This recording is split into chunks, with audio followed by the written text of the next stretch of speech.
এই সবুজ সবজিটা কেউ খেতে চায় না, কিন্তু আমার মতন করে রান্না করলে সবাই খেতে চাইবে। আসসালামু আলাইকুম everyone, welcome to cooking network. আমি ভেন্ডিগুলোকে লম্বা করে একটু কেটে নিয়েছি। এবার এগুলোকে ভেজে নেব। কড়াইতে কিছু পরিমাণ তেল দিচ্ছি। এবার ভেন্ডিগুলোকে 1 চামচ লবণ আর হাফ চামচ হলুদ দিয়ে আমি ভেন্ডিগুলোকে ভেজে নেব। এমনিতেও রান্না করা যায়, ভেজে নিলে ভেন্ডিগুলো ভেঙে যায় না। বেশি ভাজার দরকার নেই, 1 থেকে 2 মিনিট ভেজে নিলেই হবে। এবার এগুলোকে আমি উঠিয়ে নিচ্ছি। এবার একই কড়াইতে আমি কিছু পরিমাণ চিংড়ি ভেজে নেব। সামান্য কিছু পরিমাণ লবণ আর কিছু পরিমাণ হলুদ দিয়ে আমি চিংড়িগুলো ভেজে নেব। চিংড়িগুলো ভেজে নেওয়া হয়েছে, এবার আমি উঠিয়ে নেব। একই কড়াইতে কিছু পরিমাণ তেল আর পেঁয়াজ দিব আর 1 চামচ লবণ দেব। এই পেঁয়াজগুলো আমি কিছুক্ষণ ভেজে নেব।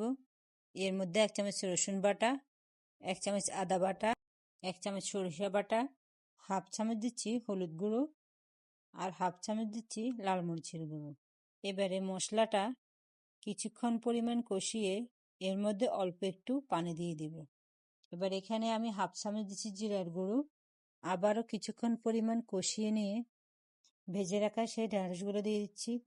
এবার এই ভেন্ডিগুলোকে মশলার মধ্যে কিছুক্ষণ নেড়ে নেব। ভেন্ডিগুলো ভেঙে যাবে না, যেহেতু আমি ভেজে নিয়েছি। এবার পরিমাণ মতন পানি দিয়ে দিব। ভেন্ডি যেভাবে খাবেন সেভাবেই মজা, রান্না করে খেলেও মজা লাগে, ভাজি করে খেলেও মজা লাগে।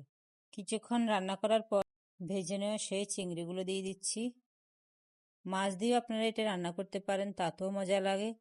অনেকে ভেন্ডি রান্নাটা খেতে চায় না, আমার কাছে ভালো লাগে। এবার আমি কাঁচামরিচ দিয়ে দিচ্ছি আর একটু নেড়ে রান্না করব। হয়ে গেল আমার ভেন্ডি রান্না। এভাবে ভেন্ডি রান্না করে নেবেন, ছোট বড় সবাই খেতে পছন্দ করবে। আজ এ পর্যন্ত।